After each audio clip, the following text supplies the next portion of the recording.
go drive a If I end up breaking this thing. Hey, you might, Joe. That's all. Man, I just tied there and there, man. Under you're gonna make a mess.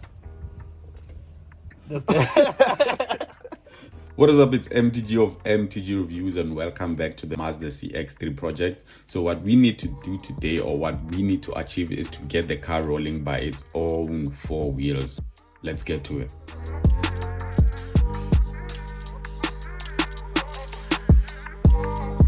So since we took out the subframe on the last video, now we have to mount a new one on the car.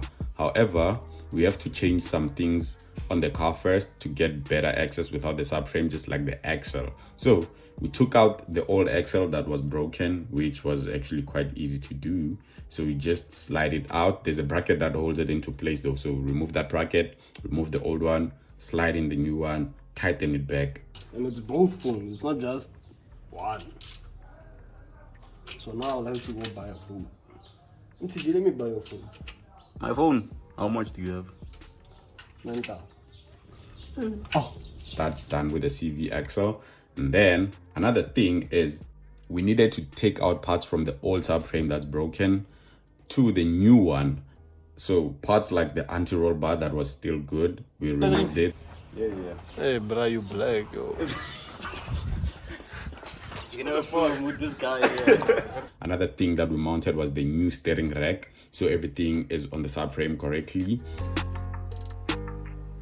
Then in went the subframe, which was not the easiest to align with the steering rack. And if you haven't subscribed, please do subscribe. This is the perfect time to subscribe. Thank you for subscribing. But yeah, we eventually got it and we tightened it. Yeah, hey, fool. Whatever you do, don't. I should have gone there then. Niggas, are you guys... MTG is gonna break, guys. Tighten it. Benji, you think I'd be untightening and it's not untightening proper? Maybe I'm stupid. Telling me that's all. What if I end up breaking this thing? Hey, you might, Joe. That's all. Man, I just tied there and there, man. Sharp. Hey, that's too much power. Okay, and then I made Now the other side. 17. This is 19.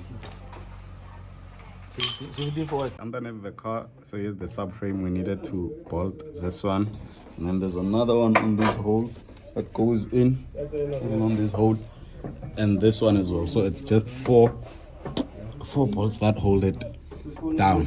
And then this one is for the gearbox mount, the transmission mount. You mount it here with the subframe as well. And then what we changed, another thing that we changed, it's this CV.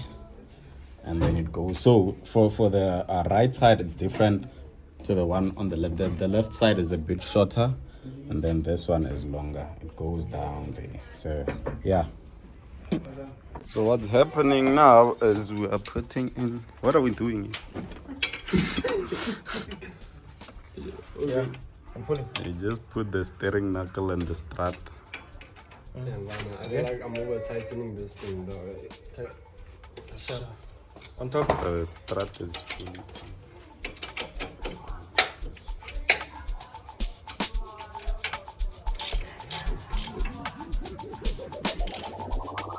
Then after that, this brood was like, nah, this is too easy. Let me just operate some push-ups.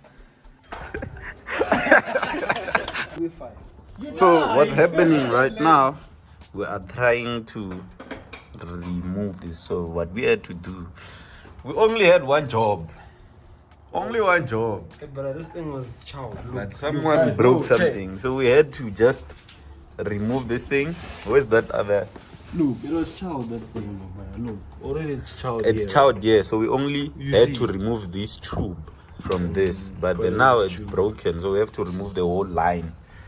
And you have to get in through the inside as well. But yeah, so, but the good thing is that the strut is good. Everything is good this side. The suspension is good. The subframe is holding well, at least for now. This has to come up. But it's not cooperate. Cool now? Full strength, bro. Oh, wait, let me. Oh, the side is removed, Here it is.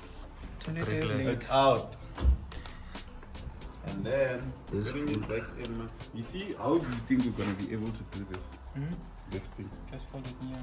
With what? With the ply. You got. Chief. You got. These brake lines are cack. And the job is not done yet. We still have to put the new brake line, which is not gonna be easy as well.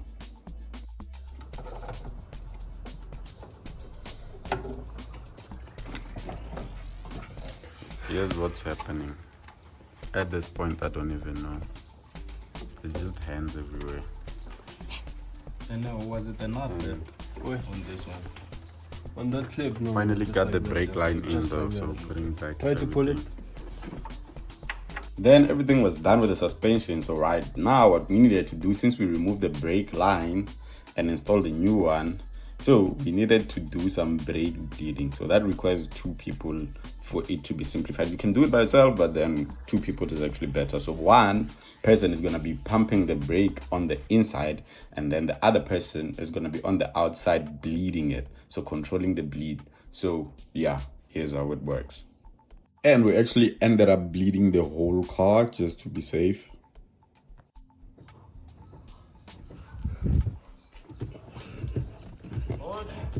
Pompa, where we are, guy? Where were you going? Pump.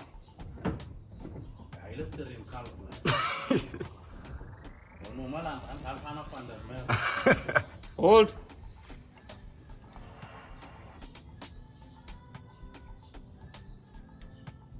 This one is fine.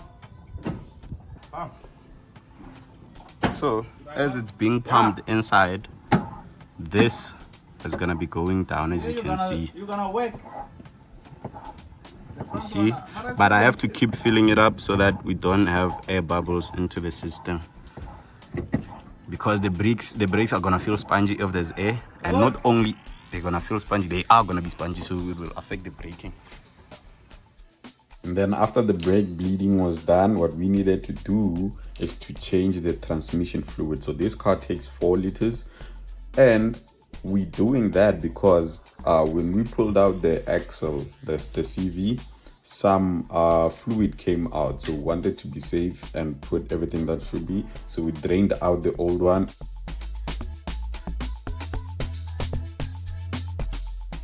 and put the new one in.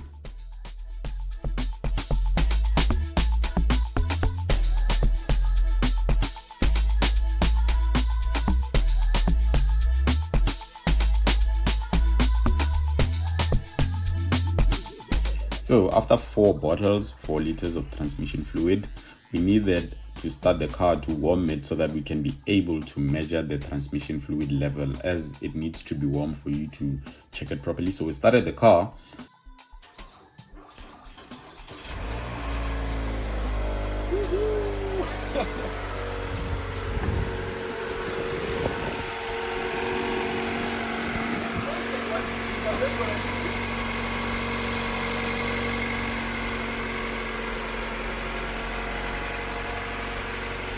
So now we're gonna let it idle for what? Until it gets to 50 degrees, and then we check the fuel level, the transmission level, fluid level. After that, there's only one thing left to do. See if the car is gonna drive without any faults.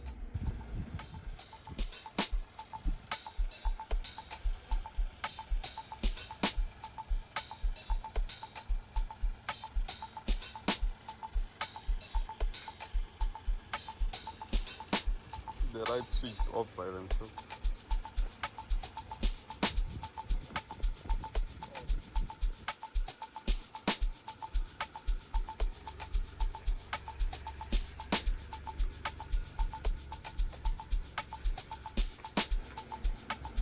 And yep, it's actually moving. Though we couldn't drive it for long distances because front right, the tire is basically, it's done, so didn't have air on it, so we need to get a new tire on it. But yeah, the car actually moves. And yeah, so that's it for this video. I do believe that the next one is gonna be when the car is fully complete. Expect the next video, everything is gonna be perfect with the car. And until the next one, thank you.